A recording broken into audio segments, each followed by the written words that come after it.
Bonjour tout le monde, bienvenue pour un nouvel épisode de l'émission Autrement.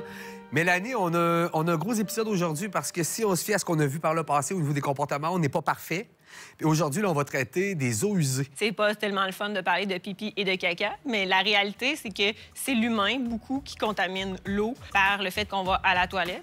Donc, les eaux usées, puis aussi pas juste parce qu'on va à la toilette, là, parce qu'on n'a pas des comportements toujours adéquats par rapport à l'eau.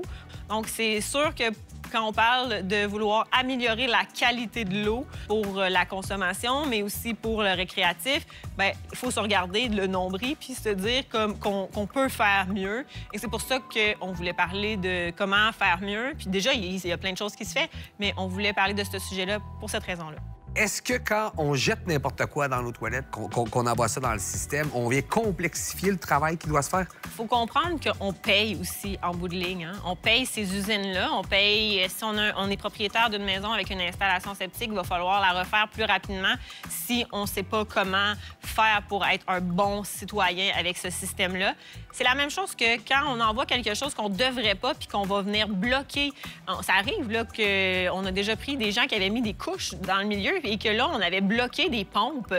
Et là, ça coûte très cher là, quand on a des problèmes de débordement d'eau usée. Ça coûte cher pour le milieu naturel récepteur, mais ça coûte cher aussi pour la ville de réparer ça. Si on avait plus conscience de, consommer moins d'eau parce que plus qu'on en consomme, plus qu'on en use, et plus qu'on jette des choses, on va avoir un coût de traitement plus important. Là. Il y a encore des installations où on utilise des solutions alternatives, des fosses septiques, toutes ces choses-là, qui sont appelées de plus en plus, je pense, à disparaître. Ce qui est arrivé pendant plusieurs années, c'est qu'on a fait des développements sur installation septique parce que ça coûtait moins cher de faire ces développements-là que de faire un raccordement à l'égout. Parce que des fois, l'égout est un peu loin. On se dit ça va nous coûter 1 million raccordé. On voulait pas le faire, mais on se retrouve comme 25 ans plus tard avec les problèmes en se disant comment on va faire? On ne peut plus faire une deuxième installation septique. On a des problématiques d'assainissement. C'est là que ça va coûter encore plus cher d'amener le réseau. Donc, on aura l'occasion, justement, dans l'émission d'aujourd'hui, de visiter 2 stations d'épuration. Une qui est un peu plus ancienne du côté de Saint-Romuald et une plus récente du côté de Saint-Nicolas.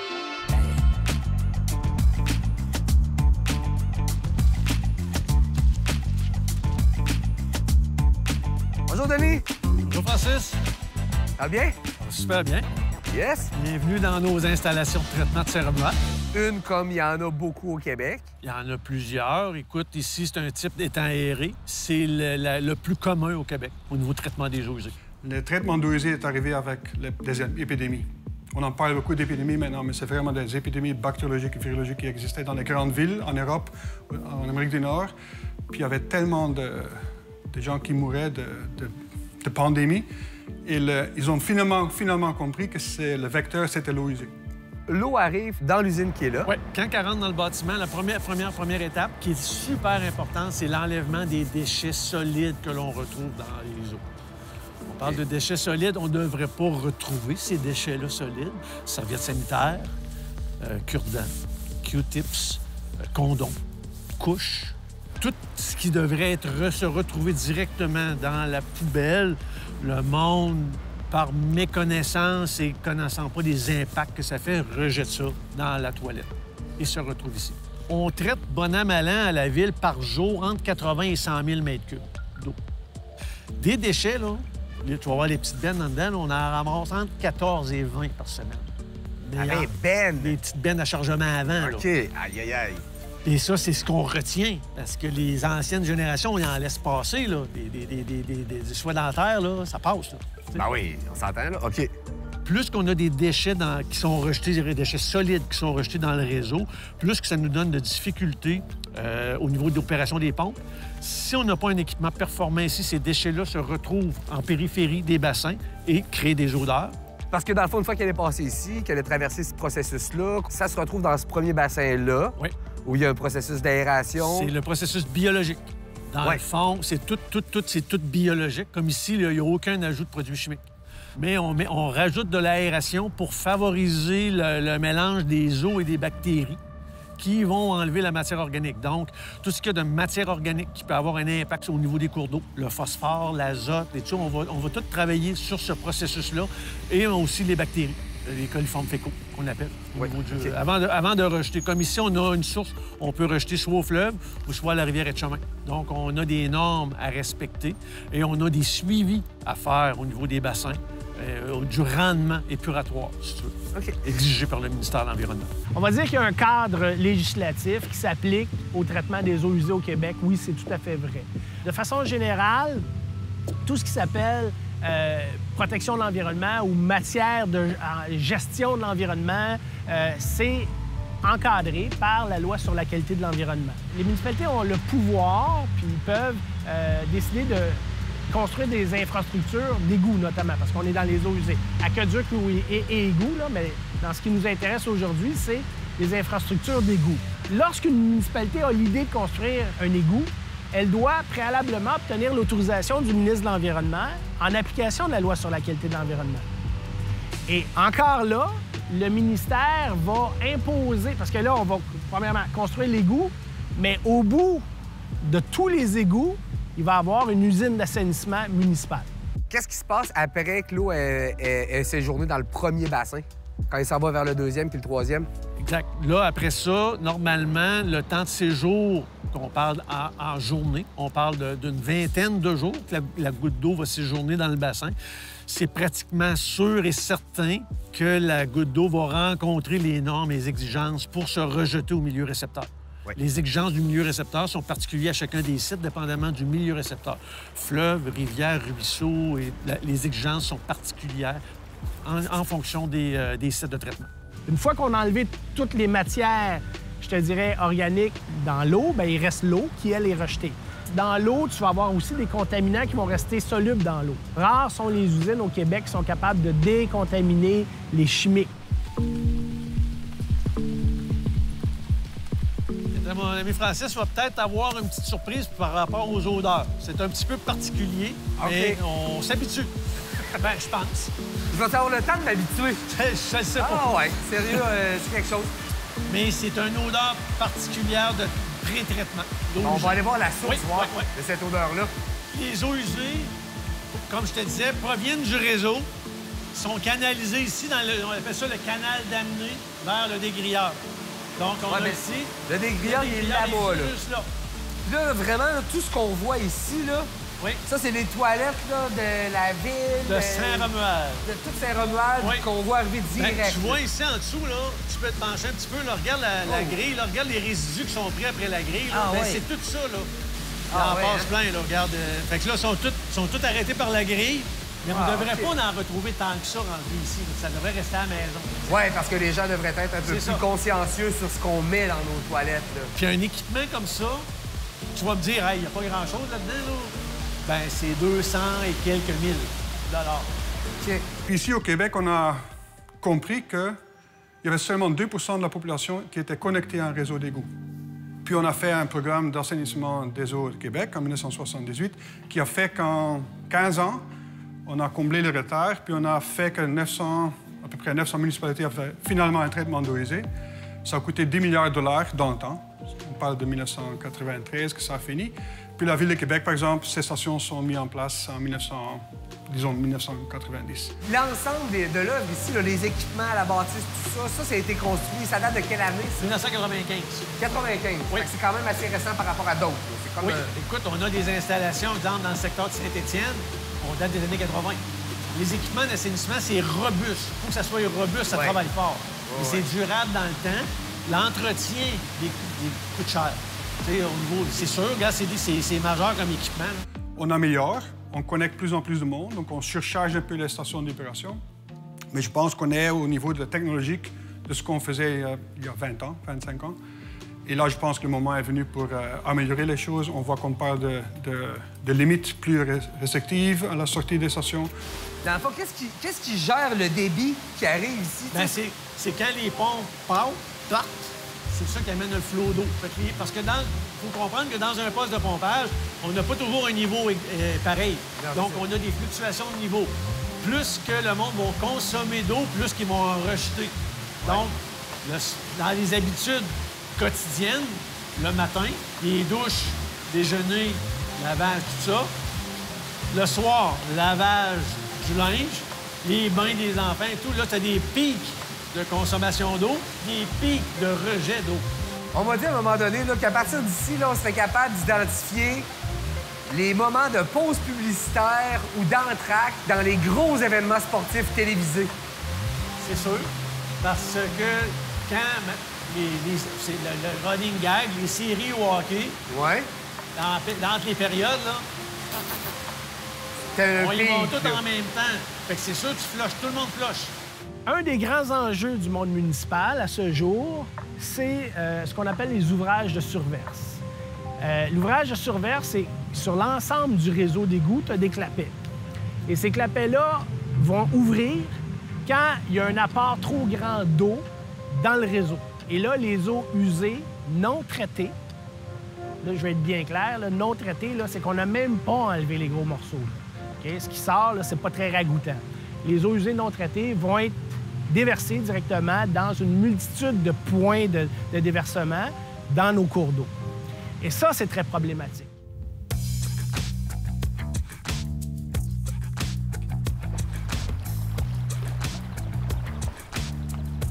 Quand tu t'en vas à ton chalet, loin dans le bois, et quand tu flushes la toilette, il n'y a pas d'égout.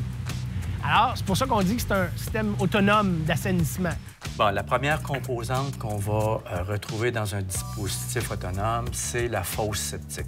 Donc, c'est une cuve qui est habituellement en béton ou en plastique, en polyéthylène, dans laquelle les matières solides vont décanter dans le fond de la cuve et les matières graisseuses vont remonter en surface. Donc, c'est la partie qui a été clarifiée des solides et des huiles et graisses qui va être acheminée par la suite vers un champ d'épuration. Et là, l'infiltration va se faire dans le sol. Il va y avoir des bactéries qui vont se développer sur les grains de sol en place, ce qui fait en sorte que toute la pollution qui est contenue dans l'eau va être assimilée par ces bactéries-là. Lorsque c'est pas possible, bien là, on va y aller avec des systèmes qui sont un peu plus complexes pour permettre là, de gérer les eaux usées. Tu sais, les fameux puisards, là. Un puisard, là, il n'y a pas de fosse, il n'y a pas de champ d'épuration. Il y a un trou dans la terre, puis tout ce qui tombe dans le trou, bien, à un moment donné, finit par s'infiltrer dans les sols. Tant mieux si les sols sont d'une grande capacité filtrante, mais il y a bien souvent que les sols ne sont pas capables de filtrer ça. Puis ça, c'est quand il y a un puisard. Parce que dans les pires cas, il y a un tuyau qui rejette ça dans un petit ruisseau qui passe sur le bord du chalet, puis là, ça s'en va au lac sans absolument aucun traitement. Bien, étant donné que le dispositif est sous la responsabilité du propriétaire, il doit assurer un minimum au niveau de l'entretien. S'il n'y a pas d'entretien de réaliser sur le dispositif, ça peut avoir un impact sur la qualité de l'eau qui est rejetée à l'environnement. Donc, ça a un impact sur soit la qualité de la nappe phréatique ou sur les eaux de surface lorsque les rejets se font dans un cours d'eau. Ça devient problématique lorsque une installation septique est rendue à la fin de sa vie utile et qu'on n'a plus de superficie disponible pour en aménager une autre. C'est à ce moment-là, il faut y aller vers des technologies qui vont offrir un niveau de traitement beaucoup plus élevé, donc des performances épuratoires plus élevées pour nous permettre de faire un rejet directement dans l'environnement. Donc, dans un fossé, dans un petit cours d'eau.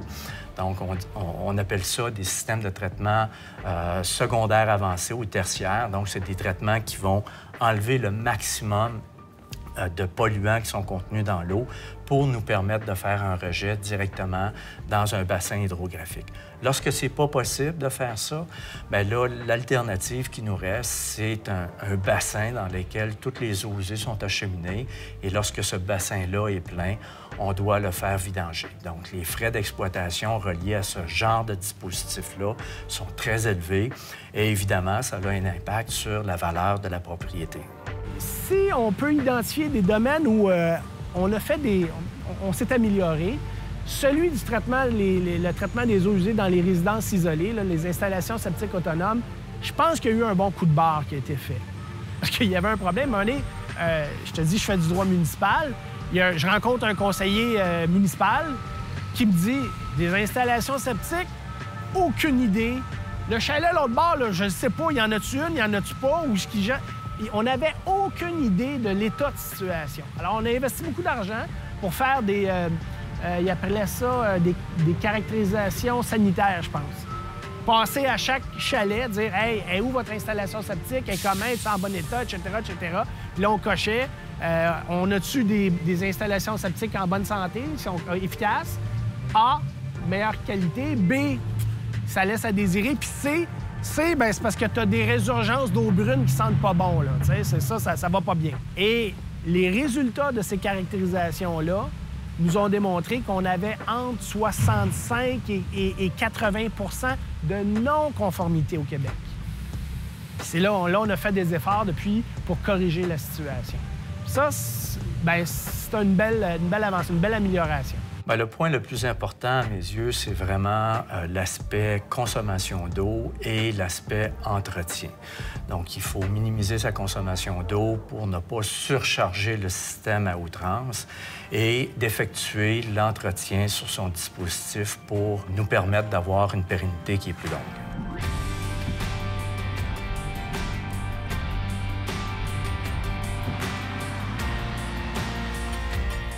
Là, Denis, on a changé de place. On était à l'usine de Saint-Romuald pour faire là, la comparaison avec un véhicule automobile. On était dans une belle fourgonnette familiale. Puis là, ici, à Saint-Nicolas, on est plus en mode Formule 1. Là. Exactement. Ici, pour renchérir un peu ce que tu dis, Saint-Romuald, on parle d'étang aéré. Temps de séjour qui est long. C'est des lacs. C'est des étangs, c'est des lacs. On parle d'une vingtaine de jours et plus. Tandis qu'ici, là, on parle d'heures au niveau de traitement d'eau. Pour comparer, ici, on a 3 bassins de traitement. On traite en moyenne 19 000 m3 par jour, le débit de conception. Saint-Romuald, on a une superficie de bassins énorme. On traite 6 à 8 000. Il y a des bienfaits à ce que vous retirez. Oui. Puis tout ce qui est récupéré, c'est réinjecter ça en agriculture. Exact. Toutes les boues produites sont 100 valorisables. C'est sûr qu'il y a des études. Ils regardent les analyses, qu'est-ce que nos boues contiennent, qu'est-ce que les terres peuvent recevoir. Donc, les agronomes se parlent et les terres sont enrichies avec nos boues. Et nos boues sont d'excellente qualité. Ça contient énormément de phosphore parce qu'on a un processus biologique sur l'enlèvement de phosphore. Ici encore, aucun produit chimique. Le seul produit chimique qu'on emploie, c'est quand qu'on assèche nos boues, c'est pour favoriser l'enlèvement de l'eau dans les boues pour avoir le plus de solide. Mais tout notre solide, il part, ça s'en va directement chez les producteurs. Ouais. Un autre sujet qui m'intéresse depuis longtemps. Moi, j'étais dans l'équipe qui avait vraiment débuté cette idée-là de séparer le sel, disons, la matière organique solide, et l'urine. Parce que dans l'urine, je pense que c'est 75 de l'azote sort avec l'urine, le reste via le sel. Le phosphate, c'est presque tout. Ça sort presque tout par le sel. Donc, si vous faites l'urine séparée, c'est une concentration importante. Puis, avec un peu d'énergie, on peut récupérer vraiment l'azote qui est dedans, qui est l'urée. On peut le transformer en azote ammoniacal. Tout le monde connaît l'odeur d'azote ammoniacal, mais c'est ça qu'on peut utiliser en fertilisation. Puis, c'est une source d'azote qui est gratuite presque, parce que ça vient avec nos eaux usées. Il faut faire, bien sûr, le traitement, il faut investir dedans, mais on voit que de plus en plus de technologies sont disponibles maintenant pour le faire. Puis, même en pays en voie de développement, il n'y a pas vraiment de traitement. On fait dans les petits villages là, qui n'ont pas de traitement d'eau usée, on va séparer l'urine, on va la traiter avec une installation simple pour donner de l'engrais localement. Ça se fait, puis c'est supporté par Bill Gates et sa fondation pour développer ça. Puis c'est quelque chose qu'on devrait faire dans nos nouveaux bâtiments. On devrait faire des toilettes séparatives qu'on pourrait récupérer l'azote qu'on produit chaque jour nous-mêmes. Traiter, bien sûr, efficacement et sécuritairement, parce qu'il va quand même pas avoir des problèmes de pathogènes qui viennent avec.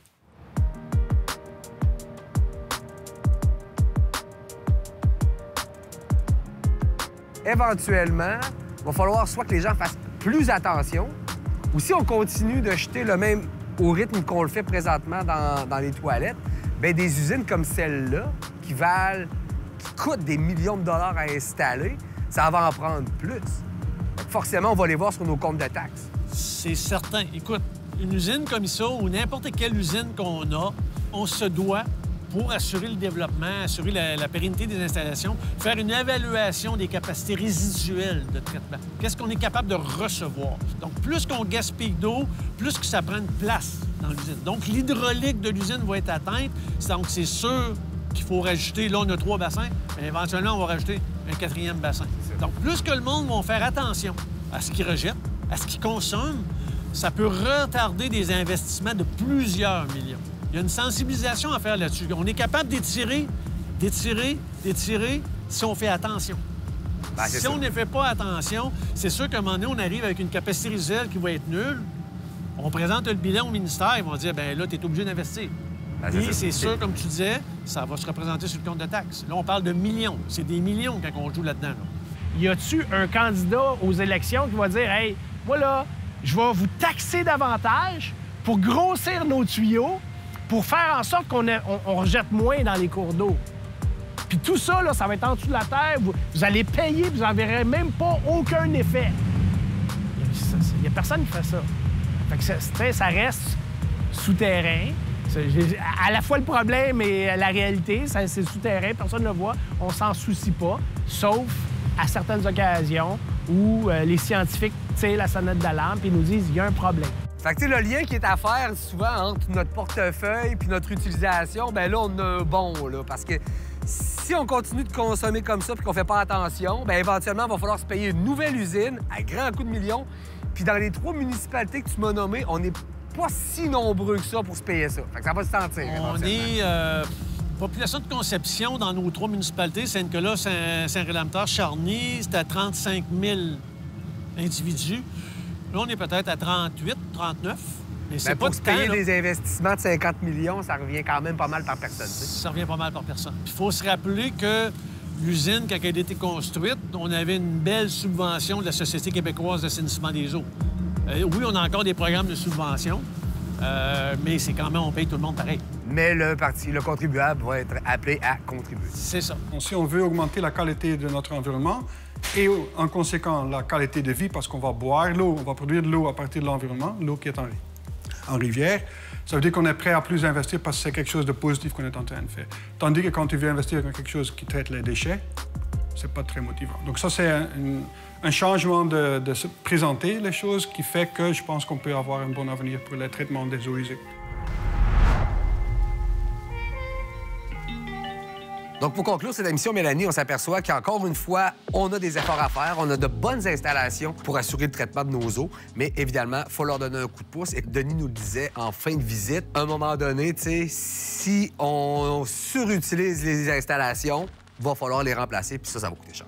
Effectivement, là, souvent, le prix de remplacement, les gens ne le voient pas sur leur facture. C'est la même chose qu'on disait qu'on ne peut pas savoir ce qu'on consomme. On ne sait pas c'est quoi le vrai coût de l'eau. Partout à travers le monde, on a des factures d'eau, ou à peu près juste pas au Québec qu'on l'a, mais même moi, j'ai visité en Allemagne où ils n'ont pas juste une facture de l'eau potable qu'ils utilisent, mais l'eau qui sort, donc l'eau qui use. Donc, je pense qu'il va y avoir, à un moment donné, aussi une prise de conscience sans avoir à payer, avoir à connaître ce qu'on utilise pour vrai entre ce qui rentre puis qui sort de notre maison. Ça aurait vraiment un avantage pour prendre la conscience qu'on doit faire quelque chose. C'est dommage quand même d'avoir à se rendre là, hein, parce qu'on en parle depuis des années. Là, la sensibilisation, elle est faite, les rappels sont faits sur des bases assez fréquentes.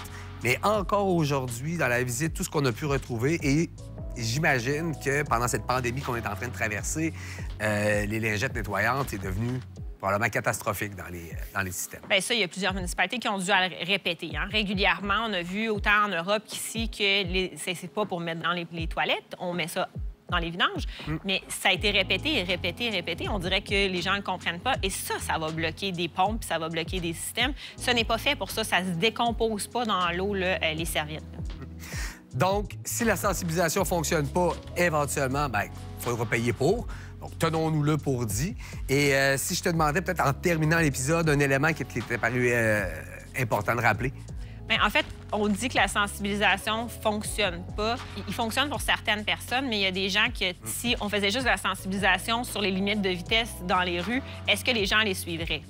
C'est ça, à un moment donné, il faut ou pas juste avoir la sensibilisation. Il y a certaines personnes que la sensibilisation ne fonctionne pas dans tous les cas. Donc, à un moment donné, il faut passer à une autre étape. Puis, plus qu'on va avoir des problématiques d'eau à traiter, plus qu'on va devoir, à un moment donné, se réfléchir en disant il va falloir passer à une autre étape que juste la sensibilisation qui ne fonctionne pas. Et si on se reconnaît à travers les différents comportements qu'on a présentés aujourd'hui, qui étaient plus ou moins bien, bien, réécoutez l'émission à répétition parce que la semaine prochaine, sinon, vous ne suivrez pas. On vous parle de contaminants émergents.